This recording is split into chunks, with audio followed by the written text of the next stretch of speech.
ভবিষ্যতের কর্ণধার, নতুন বাংলাদেশ গড়বার নতুন স্বপ্ন যিনি দেখাচ্ছেন,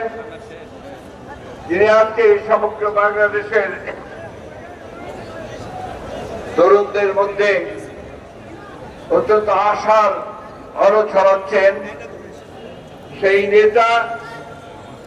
আমাদের দলের ভারপ্রাপ্ত চেয়ারম্যান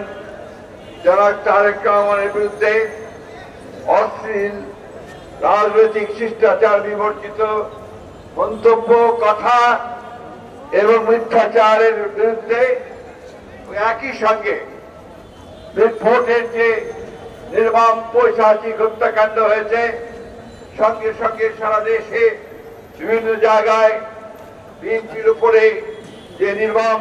আক্রমণ এবং হত্যা হচ্ছে, তার বিরুদ্ধে ঢাকা মহানগর উত্তর দক্ষিণে আয়োজিত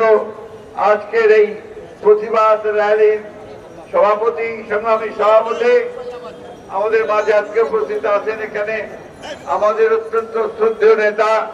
ঢাকা মহানগরের অত্যন্ত প্রিয় মানুষ,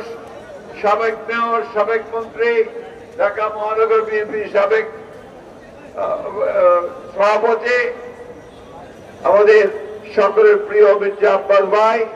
এখানে উপস্থিত আছেন, কেন্দ্রীয় নেতৃবৃন্দ, মহানগর নেতৃবৃন্দ, অঙ্গ সংগঠন সমূহ নেতৃবৃন্দ,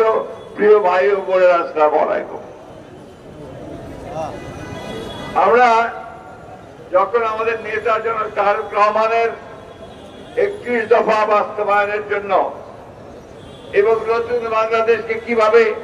নির্মাণ করা যাবে সেই কাজগুলো করছি, যখন সংস্কারের জন্য প্রতিদিন আমাদের প্রতিনিধি দল সংস্কার কমিটিতে যাচ্ছে, কমিশনে যাচ্ছে এবং নতুন করে বাংলাদেশের রাষ্ট্র কাঠামোকে সাজাবার জন্য কাজ করছে, ঠিক সেই সময় এবং যখন লন্ডন মিটিং এর পরে সব মানুষের মধ্যে একটা আশার সঞ্চার হয়েছে যে অতি দ্রুত একটি গ্রহণযোগ্য নির্বাচনের মধ্য দিয়ে বাংলাদেশের মানুষ আবার তাদের অধিকার, ভোটাধিকার প্রয়োগ করতে পারবে, ঠিক সেই সময় ব্রেডফোর্ডের ঘটনাকে কেন্দ্র করে কয়েকটি রাজনৈতিক অঙ্গন, কয়েকটি চক্র তারা বাংলাদেশের রাজনীতিকে একেবারে ভিন্ন খাতে প্রবাহিত করার চেষ্টা করছে। বন্ধুগণ, এই চক্রান্ত নতুন নয়, এই ষড়যন্ত্র নতুন নয়। যখন এই বাংলাদেশের মানুষ উঠে দাঁড়াতে চেয়েছে,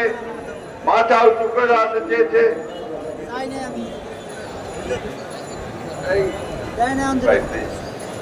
যখনই বাংলাদেশের মানুষ উঠে দাঁড়াতে চেয়েছে, যখনই বাংলাদেশের মানুষ দারিদ্র্যের বিরুদ্ধে, অভাবের বিরুদ্ধে দাঁড় হওয়ার চেষ্টা করেছে এবং তার নেতা যখন আমাদের তরুণ নেতা তারেক রহমান সাহেব, ঠিক সেই সময় এই সমস্ত চক্রান্তকারী, ষড়যন্ত্রকারী তারা আমাদের বাংলাদেশকে আবার অস্থিতিশীল করার চেষ্টা করছে। তারা চেষ্টা করছে বাংলাদেশে যেন নির্বাচন না হয়, তারা চেষ্টা করছে মানুষের ভোটাধিকার যেন প্রয়োগ করতে না পারে, তারা চেষ্টা করছে বাংলাদেশ যেন নতুন করে নতুন সূর্যের দিকে তাকিয়ে নতুন করে জেগে উঠতে না পারে।